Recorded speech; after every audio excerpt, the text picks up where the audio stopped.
ಕನ್ನಡ ಚಿತ್ರ ನಿರ್ಮಾಪಕ M.N.. Kumar arrest ಆಗಿದ್ದಾರೆ. ಈ ಹಿಂದೆ ಸುದೀಪ್ ಜೊತೆಗೆ ಕಿರಿಕ್ ಮಾಡಿಕೊಂಡಿದ್ದ ನಿರ್ಮಾಪಕ ಇವತ್ತು ಜಗ್ಗೇಶ್ ಜೊತೆಗೆ ಜಗಳಾಡಿ ಈಗ ಅರೆಸ್ಟ್ ಆಗಿದೆ.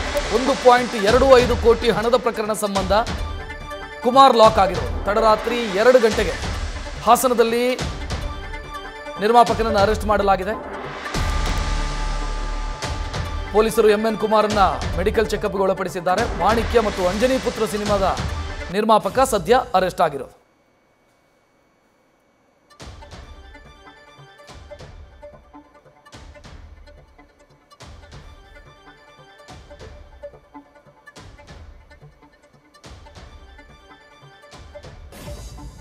ಇನ್ನು ಈ ಕೇಸ್ ಏನು ಅನ್ನೋದನ್ನ ನೋಡಿದ್ರೆ ಎಂ.ಎನ್. ಕುಮಾರ್ ವಿರುದ್ಧ ಸಾಲ ಪಡೆದು ವಾಪಸ್ಸು ಕೊಡದಂತ ಆರೋಪ ಇದೆ. ಜಗ್ಗೇಶ್ ಬಳಿ ಸಾಲ ಪಡೆದು ವಾಪಸ್ ಕೊಡದೆ ಯಾಮಾರಿಸಿದ್ದಾರಂತೆ. ಬರೋಬ್ಬರಿ 1,25 ಲಕ್ಷ ರೂಪಾಯಿ ಹಣವನ್ನು ಪಡ್ಕೊಂಡು ಅದನ್ನು ವಾಪಸ್ ಕೊಡದಂತ ಆರೋಪ ಇವ್ರ ಮೇಲಿರೋದು. ಸಾಲ ಹಿಂದಿರುಗಿಸದ ಸಂಬಂಧ ಕೋರ್ಟ್ ಮೆಟ್ಟಿಲೇರಿದ್ರು ನಟ ಜಗ್ಗೇಶ್. ಇದೇ ಪ್ರಕರಣದಲ್ಲಿ ಎಂ.ಎನ್. ಕುಮಾರ್ ಅವರನ್ನು ಸದ್ಯ ಬಂಧಿಸಿದ್ದಾರೆ ಪೊಲೀಸರು. 1,25 ಲಕ್ಷ ರೂಪಾಯಿಯನ್ನ ಜಗ್ಗೇಶ್ ಅವರಿಂದ ಪಡ್ಕೊಂಡು ಆ ದುಡ್ಡನ್ನು ವಾಪಸ್ ಕೊಡದೆ ಸತಾಯಿಸಿ ಅದು ಕೇಸಾಗಿ ಕೋರ್ಟ್ ಮೆಟ್ಟಿಲು ಹತ್ತಿ ಸದ್ಯ ಎಂ.ಎನ್. ಕುಮಾರ್ ಅರೆಸ್ಟ್ ಆಗಿದ್ದಾರೆ.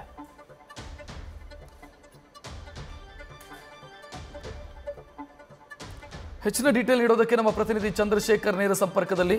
ಚಂದ್ರಶೇಖರ್, ಈಗ ಜಗ್ಗೇಶ್ ಎಂ.ಎನ್. ಕುಮಾರ್ ಅವರಿಗೆ ದುಡ್ಡು ಕೊಟ್ಟಿದ್ದಾರೆ ಅಂತಂದ್ರೆ ಅವರು ಸ್ನೇಹಿತರಾಗಿದ್ರ ಅಥವಾ ಸಿನಿಮಾದ್ದೇನಾದ್ರೂ ವ್ಯವಹಾರನ, ಏನದು?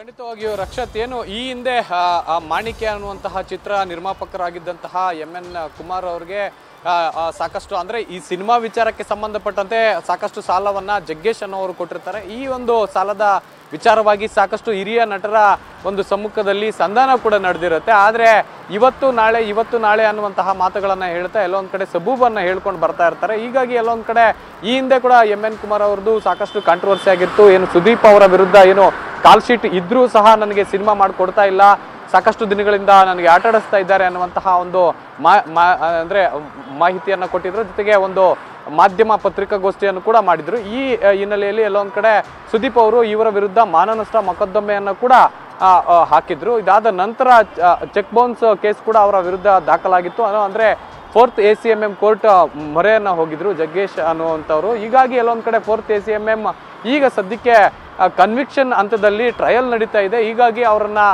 ಕೋರ್ಟ್ಗೆ ಸರಿಯಾಗಿ ಹಾಜರಾಗ್ತಾ ಇಲ್ಲ. ಹೀಗಾಗಿ ಅವರನ್ನ ಬಂಧನ ಮಾಡಿ ಅನ್ನುವಂತಹ ಒಂದು ವಾರಂಟನ್ನು ಹೊರಡಿಸುತ್ತೆ 4th ACMM. ಈ ಹಿನ್ನೆಲೆಯಲ್ಲಿ ಅವರ ಆಫೀಸ್ ಗಾಂಧಿನಗರದ ಒಂದು ಲಿಮಿಟ್ಸ್ ಅಲ್ಲಿ ಇರುವಂತಹ ಹಿನ್ನೆಲೆಯಲ್ಲಿ ಉಪ್ಪರ್ಕೋಟೆ ಠಾಣೆ ವ್ಯಾಪ್ತಿಯಲ್ಲಿ ಇರುವಂತಹ ಕಚೇರಿ ಆಗಿರೋದ್ರಿಂದ ಅವ್ರನ್ನ ಏನು ತಕ್ಷಣವೇ ಅವ್ರನ್ನ ಅರೆಸ್ಟ್ ಮಾಡಿ ಈಗಾಗಲೇ ನ್ಯಾಯಾಂಗ ಬಂಧನಕ್ಕೆ ನೀಡಿರುವಂತಹದ್ದು.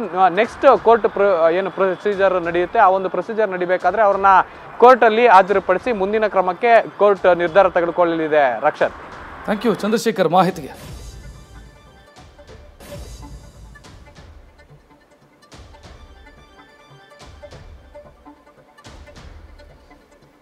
ಚಿತ್ರ ನಿರ್ಮಾಪಕ ಎಂ.ಎನ್. ಕುಮಾರ್ ಅರೆಸ್ಟ್ ಆಗಿದ್ದಾರೆ. ಜಗ್ಗೇಶ್ ಅವರಿಂದ ದುಡ್ಡು ಪಡೆದು ಅಂದರೆ ಸಾಲದ ರೂಪವಾಗಿ ಪಡೆದು ಆ ದುಡ್ಡನ್ನು ವಾಪಸ್ ಕೊಡದೆ ವಂಚಿಸಿದಂಥ ಆರೋಪ ಇವರ ಮೇಲೆ ಇರೋದು. ಸದ್ಯ ಅವರನ್ನು ಪೊಲೀಸರು ಅರೆಸ್ಟ್ ಮಾಡಿದ್ದಾರೆ.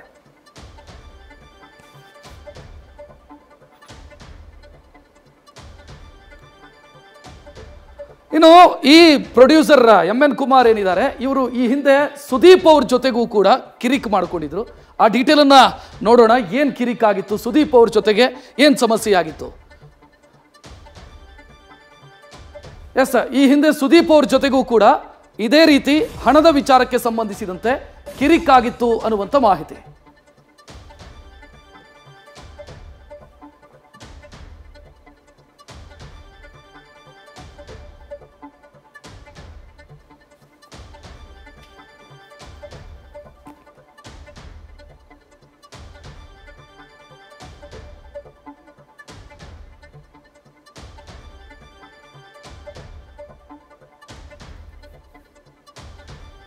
ಸುದೀಪ್ ಅವ್ರ ಜೊತೆಗೆ ಏನು ಕಿರಿಕಾಗಿತ್ತು ಎಂ.ಎನ್. ಕುಮಾರ್ ಅವರಿಗೆ, ಆ ಡೀಟೇಲ್ ನೋಡೋಣ. ಎಂ.ಎನ್. ಕುಮಾರ್ ಹಣದ ರಾದ್ಧಾಂತ ಇದೇ ಮೊದಲೇನಲ್ಲ.